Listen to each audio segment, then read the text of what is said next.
আসসালামু আলাইকুম। রনিক কিচেনের পক্ষ থেকে বর্ষাকালীন শুভেচ্ছা। আমার আজকের রেসিপি কুরবানির গরুর কলিজা ভুনা। এখন আমি মূল রেসিপিতে চলে যাব। একটি প্যানে আমি সয়াবিন তেল নিয়েছি, পেঁয়াজ কুচি লাইট গোল্ডেন কালার করে ফ্রাই করব।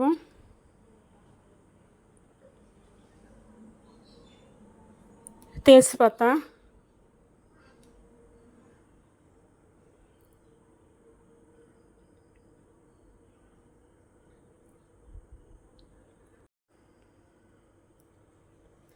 দারচিনি, এলাচ এবং লবঙ্গ দিয়েছি। আবার ভালো করে একটু ফ্রাই করে নিব।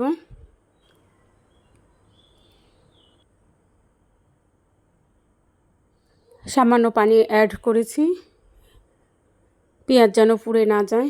এখন আমি পর্যায়ক্রমে বাটা মশলা ব্যবহার করব। জিরা বাটা,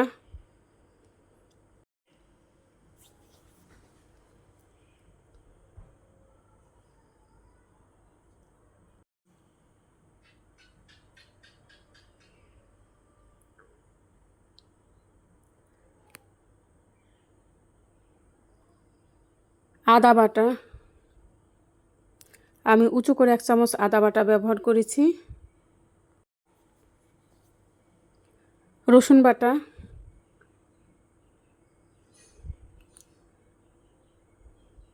আদা আর রসুন বাটা আমি সেম ব্যবহার করেছি।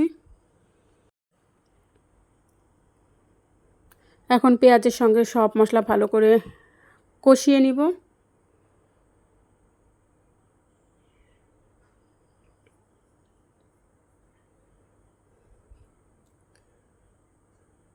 স্বাদ মতো লবণ,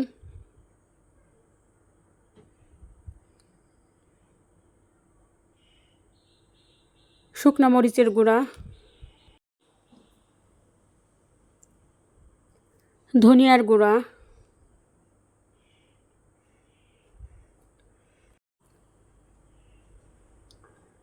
হলুদের গুঁড়া,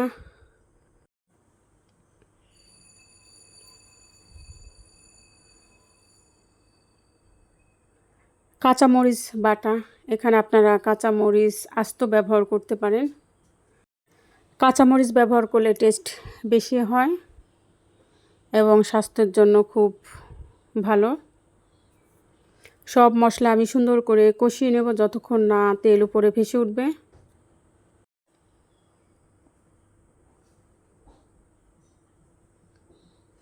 এই পর্যায়ে মশলা কন্টিনিউয়াসলি নাড়তে হবে, না হলে মশলা পুড়ে যেতে পারে। মশলা ভুনানো পারফেক্ট হয়েছে।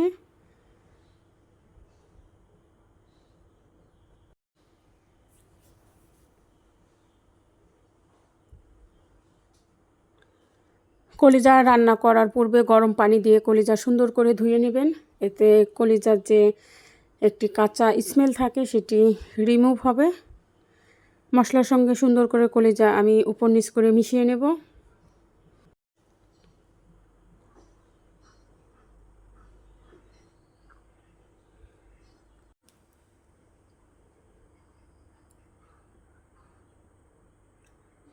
কলিজা রান্না করতে বেশি সময় লাগে না।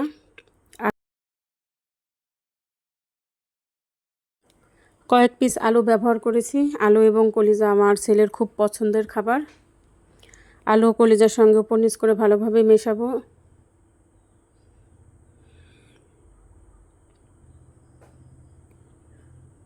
কয়েক মিনিট কষিয়ে নিয়ে তারপর আমি পানি ব্যবহার করব। এখানে আমি সামান্য পরিমাণে পানি ব্যবহার করেছি।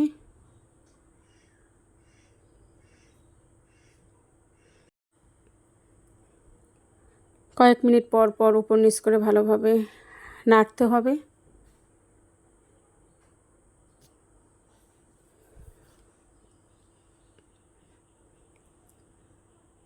এখন আমি ফাইনালি পানি ব্যবহার করেছি এবং এই পানি দিয়ে আমি রান্না কমপ্লিট করব।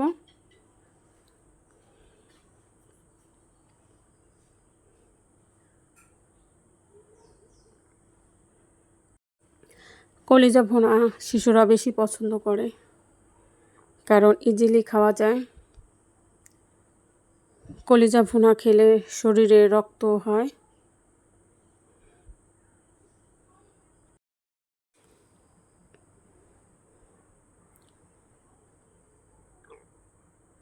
আমি ঢাকনা দিয়ে রান্না করেছি, এখন ঢাকনা তুলে নিয়েছি।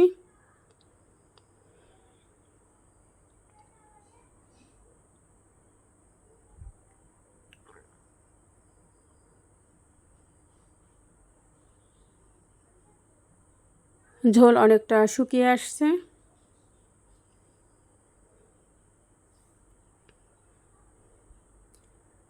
আলতোভাবে উপর নিচ করে একটু নাড়তে হবে।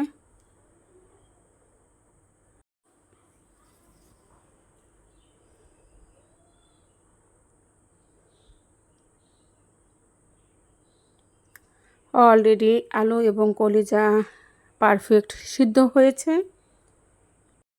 আর একটু ঝোল শুকিয়ে নিব।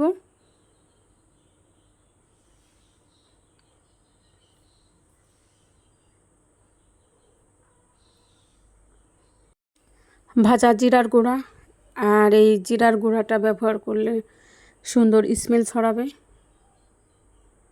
উপর নিচ করে ভালোভাবে মেশাবো।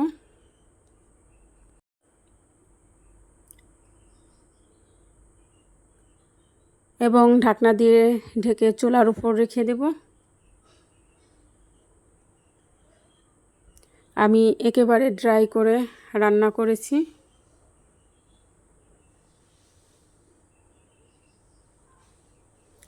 তেল সুন্দর ভেসে উঠেছে।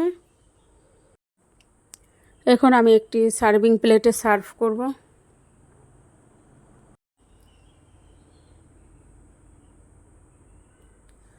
যারা ইউটিউব থেকে ভিডিওটি দেখবেন, ভিডিওটি ভালো লাগলে আমার চ্যানেলটি সাবস্ক্রাইব করবেন। আর যারা ফেসবুক থেকে ভিডিওটি দেখবেন, আমার পেজটি ফলো করবেন। বেশি করে লাইক, কমেন্ট এবং শেয়ার করবেন।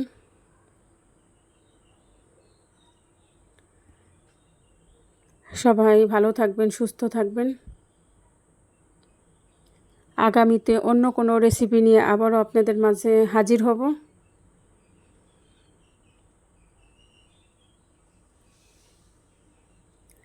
আল্লাহ হাফেজ।